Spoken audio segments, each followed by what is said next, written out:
Deuxième partie, chers amis, avec Evan. On va parler un peu plus à apprentissage du français, apprentissage d'une langue et apprentissage de l'anglais. Évidemment, vous allez voir, Evan va parler devant nous, devant une caméra pour la première fois en français. Vous allez voir comme son français est franchement au moins niveau intermédiaire. Il va vous expliquer comment il apprend le français et comment il voit les Français qui apprennent l'anglais. Et je pense, et j'en suis même sûr, parce qu'on en a parlé un tout petit peu avant évidemment, ça va nous apprendre beaucoup de choses. Bon, c'est une chance, hein, vous voyez, lapsus révélateur. Et je pense que ça va vous permettre d'avoir un autre regard et de passer d'une certaine façon de l'autre côté du miroir. Et le but, en fait, c'est que ça décomplexe tout le monde et qu'on se dise ok, ben finalement, si je fais des fautes, ce n'est pas si grave et je vais quand même pouvoir aussi me faire comprendre.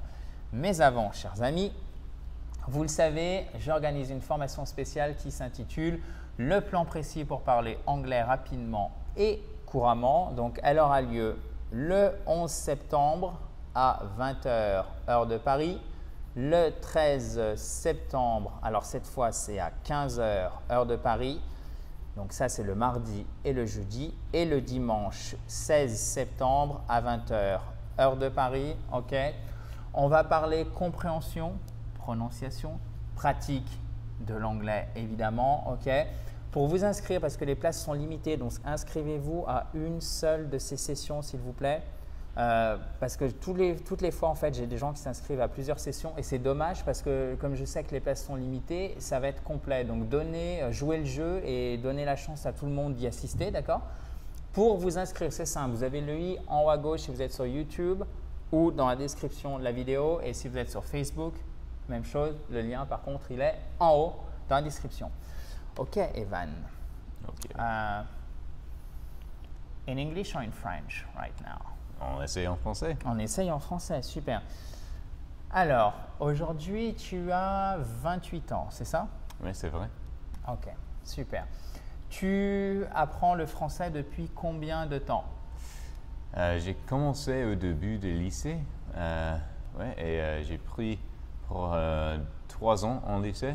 Ok. Ouais, et j'ai essayé un quatrième, mais ce n'était pas possible dans mon école. Ok, pourquoi? Parce que j'étais le seul étudiant qui a eu l'envie. Qui avait l'envie d'apprendre le français? Oui. Waouh! Alors, un étudiant au lycée, surtout le lycée qui voulait… Donc, c'était en tout mon classe, parce que c'était mon quatrième année. Ok, d'accord. Ouais. Tu avais quel âge à ce moment? À ce moment, au fin de lycée, j'ai eu 18 ans. 18 ans. Et j'ai commencé avec 15 ans, je pense. Ouais, 15. Ok, à 15 ans. Ouais. Ok, d'accord. Donc là, donc tu ne pouvais pas au début apprendre le français. C'était pas possible. Non, c'était pas possible, pardon, de continuer. Ouais. Ok. Et il y avait combien de personnes dans ton lycée?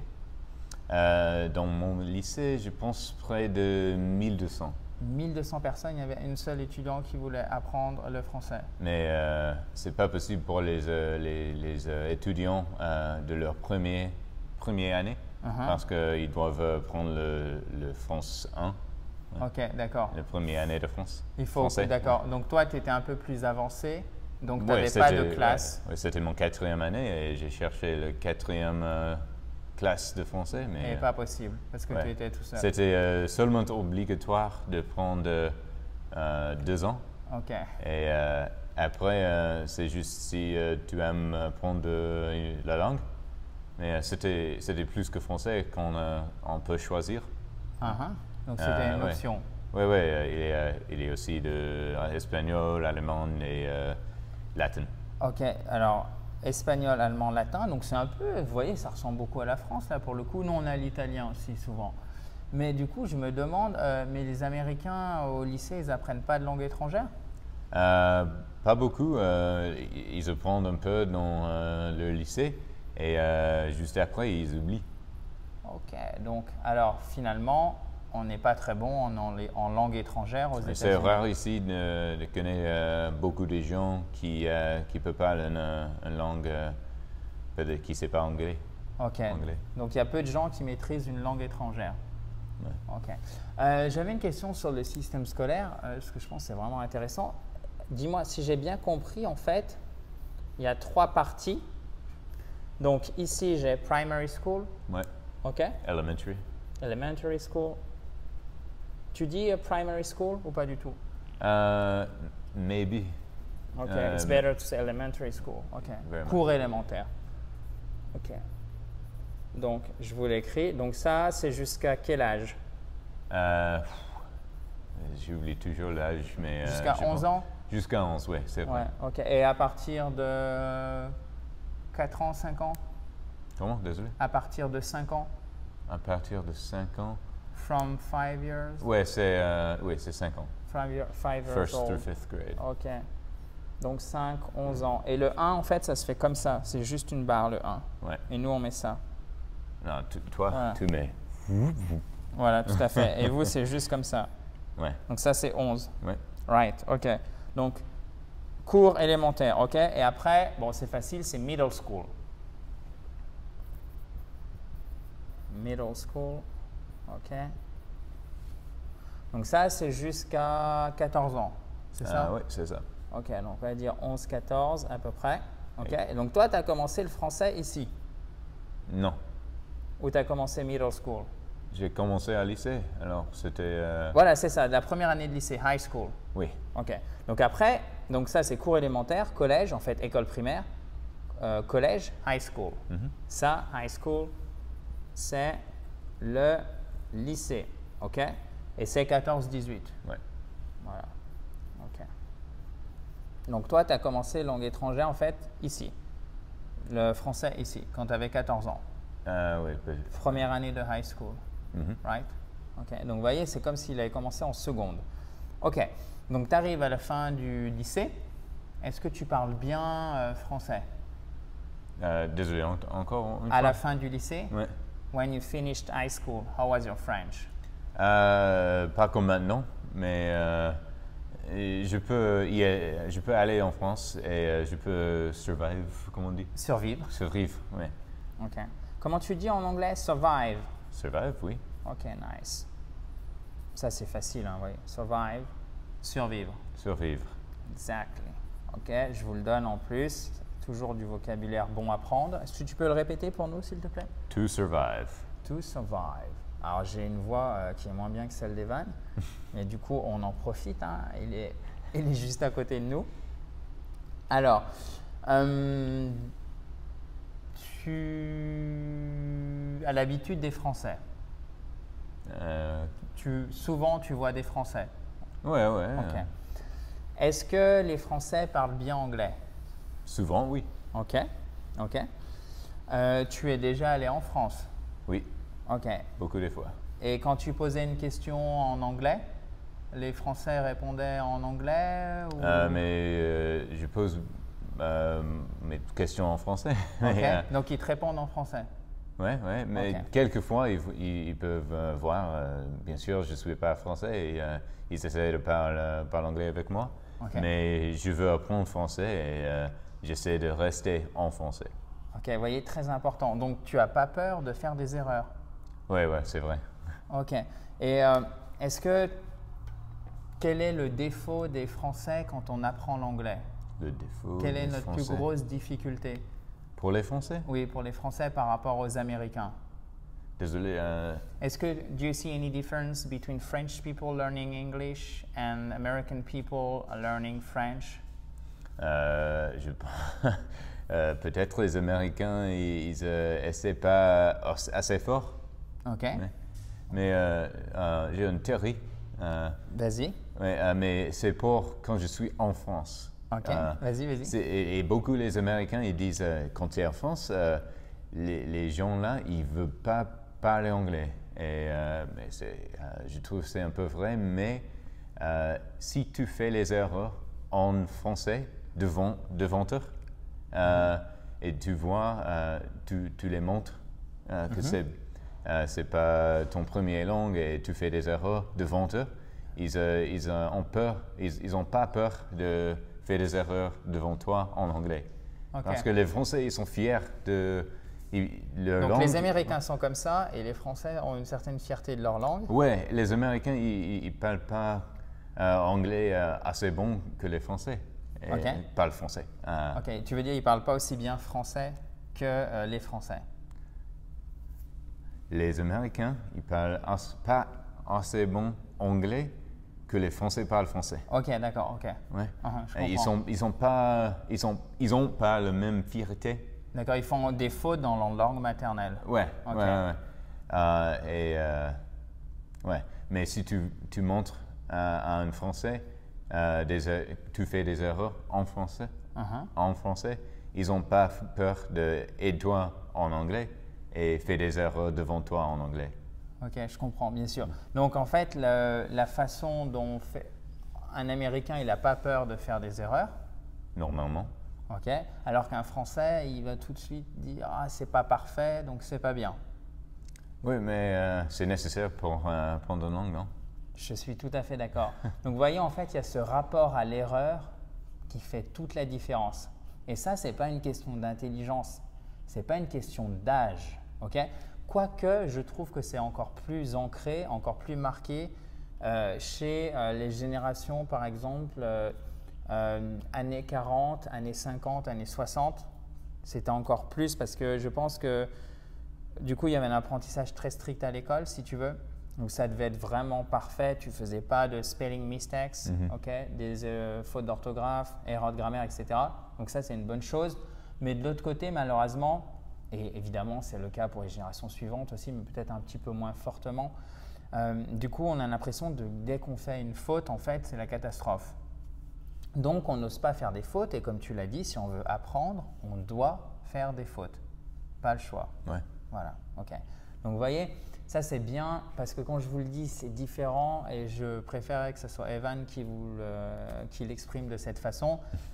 Et tu fais des fautes en français? Bien sûr, tout le temps. Ok.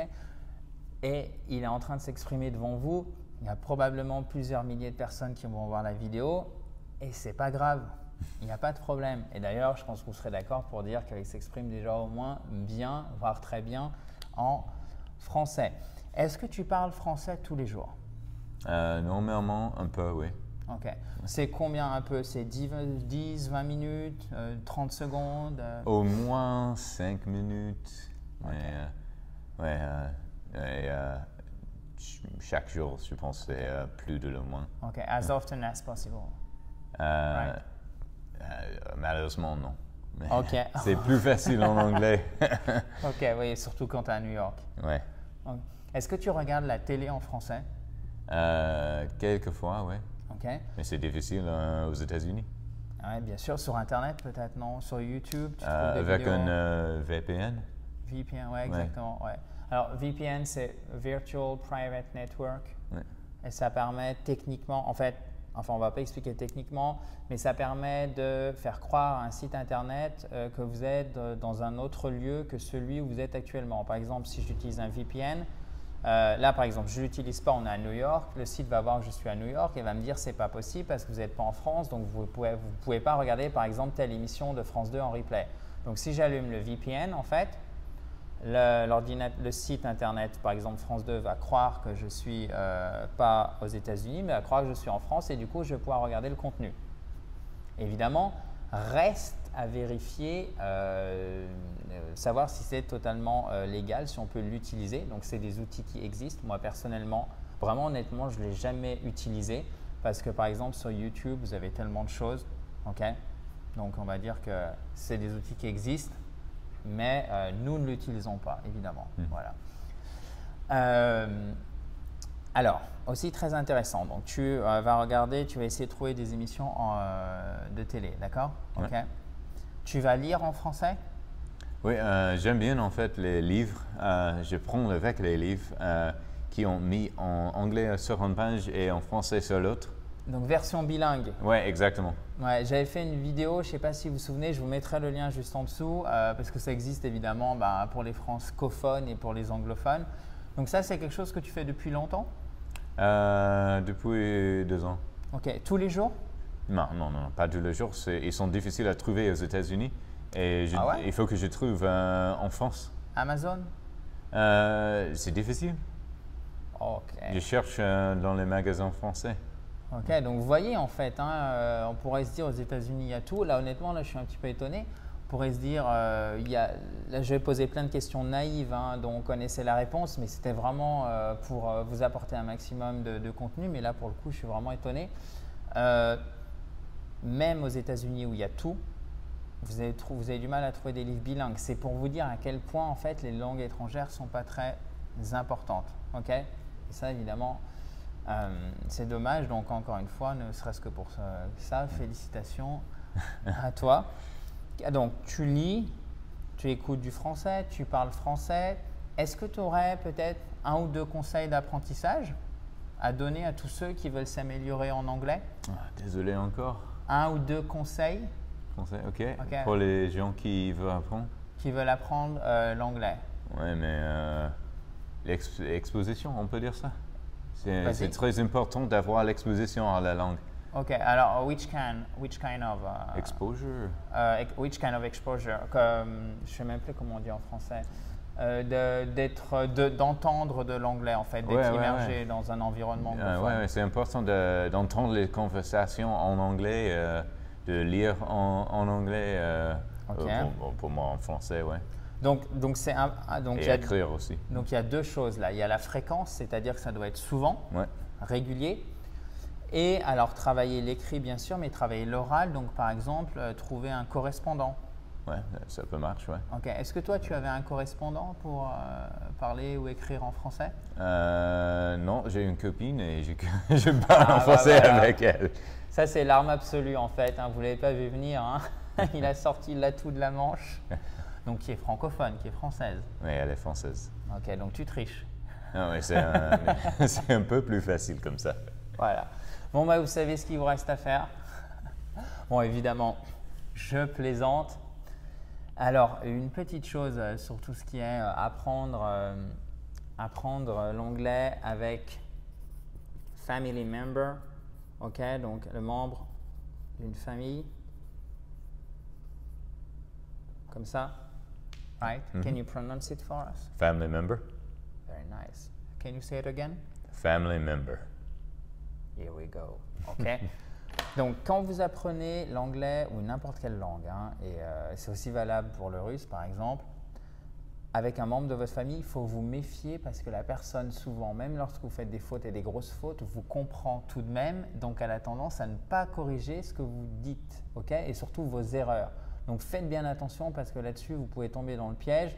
Et malheureusement, après, quand vous allez parler avec des gens avec lesquels que vous ne connaissez pas forcément, par exemple, vous allez faire des fautes et là, la personne, elle ne va pas forcément vous comprendre en face. Donc, il ne faut pas tomber dans ce piège.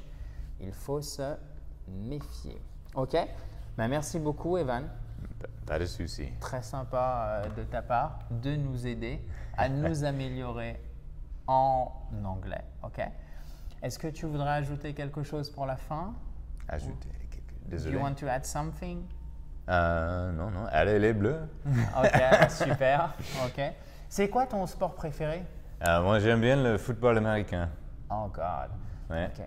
C'est difficile pour les Français, j'ai trouvé. Yeah, it is. Ok, donc ça, soccer.